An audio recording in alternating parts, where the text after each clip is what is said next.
warahmatullahi wabarakatuh. Tapi sebelumnya, tetap jangan lupa like, comment, share, and subscribe ke akun YouTube aku ya. Hari sudah mulai sore. Dara berpamitan pada ibunya, meminta izin untuk pergi ke pesantren. Izin ke Abah juga Aisyah. Dara mengatakan hanya sebentar saja, hanya untuk berpamitan saja. Setelah itu akan langsung ke rumah sakit lagi. Ibu mengizinkannya. Dara langsung bergegas pulang ke pesantren. Sesampainya di pesantren, Dara langsung keluar kantor. Di sana ada Abah yang sedang menerima tamu. Dara memberi salam pada semua tamu Abah, setelah itu duduk depan komputer. Tidak berapa lama Zaki masuk ke dalam kantor. Zaki juga menyapa semua tamu. Zaki yang melihat Dara langsung menghampirinya. Melihat Zaki yang menghampirinya, Dara segera menanyakan Aisyah saat ini mengajar di kelas apa. Karena Dara ingin segera bertemu Aisyah. Kamu ini selalu Aisyah yang dicari. Ya karena tidak ada Aisyah, ngapain cari Ustadz? Kan Ustadz sudah ada di depanku. Mencari itu yang tidak ada, Ustadz Zaki. Kapan ya seorang Dara kira-kira mencariku? Nanti kalau ada kerja bakti, pasti aku cari. Celetuk Dara sambil berdiri lalu beranjak dari tempat duduknya untuk mencari Aisyah. Ustadz Zaki menggaruk kepalanya tidak gatal. Kamu ini memang tidak ada manis-manisnya sedikit pun pada aku, Dara. Gumam Ustadz Zaki. Dara mencari Aisyah di tiap kelas, sesekali menanyakan pada santri yang berpapasan dengannya juga. Saat sudah menemukan Aisyah, Dara segera menceritakan perihal ibunya pada Aisyah. Untuk beberapa waktu, Dara ingin merawat ibunya terlebih dahulu. Tidak bisa menginap di pesantren dulu. Tapi sepulangnya dari kampus, Dara akan ke pesantren untuk belajar mengaji. Aisyah mengerti. Aisyah juga berniat akan menjenguk ibu Dara nanti selepas maghrib. Setelah berpamitan dengan Aisyah, Dara kembali ke kantor untuk berpamitan pada Abah. Abah mendoakan yang terbaik untuk ibu Dara. Sebelum Dara beranjak pergi, Ustadz Zaki memanggilnya. Dara, ibumu sakit. Dara mengangguk. Doakan ya Ustadz. Dara menundukkan kepalanya. Pasti, di rumah sakit mana? Nanti aku akan menjenguk. Aisyah juga nanti akan ke sana. Tanyakan saja nanti pada Aisyah ya, Tat. Dara buru-buru sekali. Oh, ya sudah. Assalamualaikum. Waalaikumsalam. Dara langsung menuju kamarnya berkemas-kemas mengambil beberapa baju ganti. Setelah selesai, Dara bergegas ke rumah sakit. Sesampainya di rumah sakit, saat Dara ingin membuka pintu, Dara terkejut melihat dari kaca pintu masuk kamar rawat inap. Terlihat Raka sedang menyuapi buah untuk ibunya.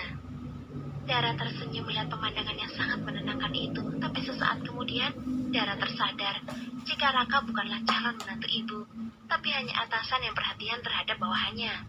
Dara langsung masuk ke ruangan. Assalamualaikum. Raka dan ibu menjawab dengan serempak. Waalaikumsalam. Dara meletakkan ranselnya di lemari kecil tempat meletakkan baju pasien. Dara melihat ke arah Raka, begitu juga dengan Raka. Manik mata mereka bertemu. Dara lalu tersenyum dan mengangguk. Raka begitu bahagia melihat senyum Dara. 3 bulan lamanya sudah tidak melihat senyuman itu lagi. Raka begitu rindu. Maaf ya Pak Raka, kembali merepotkan. Jangan bicara seperti itu, Ra. Aku kebetulan baru saja pulang kerja. Dara tidak membalas ucapan Raka lagi. Dara mengambil ranselnya, lalu mengambil baju muslimnya. Setelah itu bergegas ke kamar mandi. Dara berharap saat dirinya selesai mandi, Raka sudah pergi meninggalkan ruang rawat ibunya.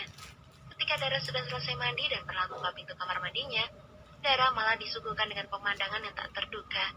Raka sedang menyuapi ibunya. Dara meletakkan baju kotornya di lemari, membiarkan Raka melanjutkan menyuapi ibunya. Pak, terima kasih banyak, ucap Bunda Dia dengan penuh rasa haru. Sama-sama, Bu. Saat seperti ini tiba-tiba aku merindukan ibuku sendiri. Tapi ibu sudah bahagia di sana bersama Allah. Sesaat Dara merasa terharu dengan pernyataan Raka. Ternyata ibu Raka sudah tiada. Azan maghrib berkumandang. Raka mengajak Dara dan Bunda Dia sholat berjamaah dalam kamar. Bunda Dia begitu canggung karena sudah sangat lama tidak pernah melaksanakan sholat. Mukena Dara ia pakaikan untuk ibunya. Sedangkan Dara sudah memakai kaos kaki dan jilbab panjang. Dirasanya sudah cukup jika tidak menggunakan mukena. Dara menuntun ibunya bertayamum. Setelah itu mereka sholat berjamaah. Dara sudah lama sekali tidak diimami Raka. Sekarang diimami Raka lagi, hal ini terasa mimpi baginya. Selesai sholat, Raka pergi keluar membeli makanan. Dara membiarkan Raka keluar. Dara kira Raka akan pulang karena sudah mulai malam. Ternyata Raka kembali lagi membawa 2 kotak nasi goreng. Raka menasihati Dara agar Dara juga bisa menjaga kesehatannya, jangan sampai telat makan. Jangan sampai sakit karena ibunya saat ini sangat membutuhkannya. Dara merasa Raka masih perhatian padanya. Di sela-sela makan, Dara bertanya pada Raka, "Pak, lebih baik Bapak pulang saja, kasihan istri Bapak. Pasti sudah menunggu." Raka menghentikan makannya. "Ra, aku sebenarnya..." Belum sempat Raka menjelaskan pada Dara, pintu ruangan diketuk dan seseorang terdengar mengucapkan salam. "Waalaikumsalam." Dara langsung membuka pintunya. Ternyata Aisyah dan Zaki. Teteh, Ustadz masuk." Mereka berdua masuk ke dalam. Aisyah dan Zaki terkejut melihat ada Raka di dalam ruangan. Dara segera memperkenalkan Raka. "Ini Pak Raka, atasan ibu di kantor. Pak Raka sedang menjenguk ibu." Aisyah melirik ke arah Dara. Dara hanya memberi anggukan. Zaki langsung berjabat tangan dengan Raka, sedangkan Aisyah hanya menangkupkan kedua tangannya pada dadanya. Aisyah dan Zaki menghampiri ibu. Dara memperkenalkan Aisyah dan Zaki. "Ini Aisyah, Bu, teman baik Dara di pesantren. Sedangkan ini Ustadz Zaki juga teman Dara di pesantren." Kalau di luar pesantren jangan Ustadz atau Ra, tapi AA," ledek Zaki. "Ngarep banget dipanggil AA." Dara menjulurkan lidahnya. "Kamu ini iyain aja sih, biar AA seneng, Ra." "No." Dara menyilangkan kedua tangannya. Sudah, kalian berdua ini kebiasaan." Seperti biasa, Aisyah menengahi. Raka begitu terbakar cemburu ketika melihat Dara akrab dengan Zaki. Apalagi dia seorang ustadz. Mereka pasti bertemu setiap hari di pesantren. Raka berdehem untuk menghentikan candaan mereka, karena Raka sudah tidak kuat lagi mendengarnya. Dara melihat ke arah Raka. "Maaf Pak, Ra, aku pamit pulang dulu ya." Dara mengangguk. Raka bangkit dari duduknya, ia bersalaman dengan Bu Nadia dan mendoakan Bu Nadia agar cepat sembuh. Raka juga menasihati Dara agar jaga diri baik-baik selama menjaga ibunya yang sakit. Setelah itu Raka bergegas keluar dari ruangan Bu Nadia dengan hati yang berkecamuk. Pagi ini Dara tidak berangkat ke kampusnya. Ia izin kepada temannya untuk disampaikan pada dosen. Pagi ini sebelum berangkat bekerja juga ayah sudah menengok ibu terlebih dahulu. Ayah membawa sarapan untuk Dara. Keadaan ibu sudah lebih baik. Ibu sudah mulai banyak mengobrol. Dara sangat senang dengan kehadiran kedua orang tuanya di tengah-tengah dirinya. Dara merasa mendapatkan keluarga yang utuh lagi. Bahkan ayah mau membantu melangsungkan gugatan cerai ibu pada Adi. Mereka bertiga sarapan bersama. Dara menyuapi ibunya. Walau bagaimanapun ibunya sudah bukan mahram ayahnya, jadi Dara ingin menjadi pembatas untuk kedua orang tuanya saat ini. Selesai makan, Dara mandi terlebih dahulu. Setelah itu dia ingin menebus obat untuk ibunya di bagian pengambilan obat. Ayahnya juga akan berangkat ke kantor. Setelah mereka berdua keluar ruangan, ayah Dara memberikan uang ke rekening Dara via transfer. "Ra, ayah sudah transfer untuk membeli obat ibu." Ayah Dara memperlihatkan ponselnya. "Ayah, Dara juga masih mempunyai uang." "Uangmu simpan saja itu, kan untuk kebutuhan murah." "Terima kasih. Semoga Allah melimpahkan keberkahan pada rezeki ayah." "Amin, terima kasih sayang." Pak Leon mengusap kepala anaknya dengan penuh kasih sayang. Pak Leon teringat sudah 3 bulan ini tidak bertemu Dara. Dara semakin dewasa dan religius. Hal itu membuat Pak Leon begitu senang.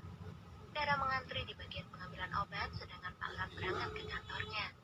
Saat Dara sedang duduk mengantri, Dara sekilas melihat sekeliling ruangan rumah sakit.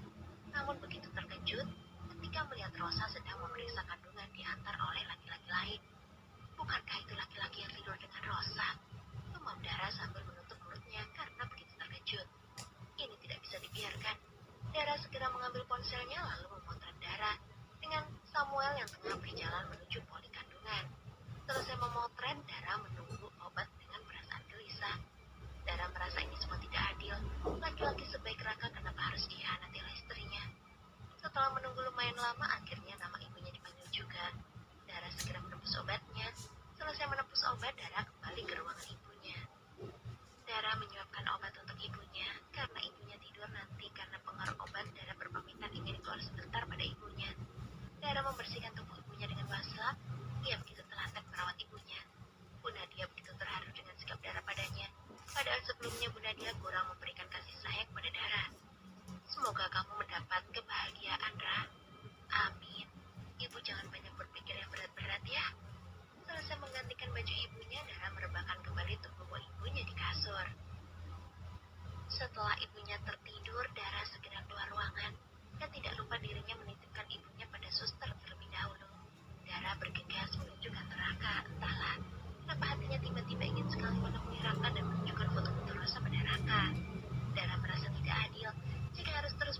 menyembunyikan kebusukan Rosa.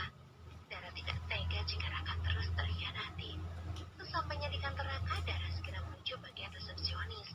Dara bingung karena belum ada janji dengan Raka. Ketika Dara sedang memikirkan bagaimana caranya bertemu Raka, tiba-tiba Dara melihat Doni sedang berjalan ke arah lift. Dara segera mengejar Doni. Mas, mas. Doni menengok dengar namanya dipanggil. Siapa ya? Dara. Dara menyuntikkan senyumnya. Doni melihat Dara dari ujung kaki ke ujung kepala. Doni teringat akan perkataan Raka jika Dara sekarang sudah berjilbab. Aku hampir saja lupa. Mas, boleh minta tolong tidak? Doni menyuntikkan senyumnya. Penampilan dan bahasamu sudah sangat berubah, Ra. Setiap orang punya kesempatan berubah, kan? Dara membalas senyuman Doni. Bantuan apa, Ra? Aku mau bertemu Raka. Doni mengernyitkan keningnya. Kenapa tidak telepon saja sih? Dia pasti bersedia turun menjemputmu. Aku tidak bisa menjelaskan di sini. Ya sudah, ayo ikut aku. Doni membawa Dara naik lift untuk menemui Raka.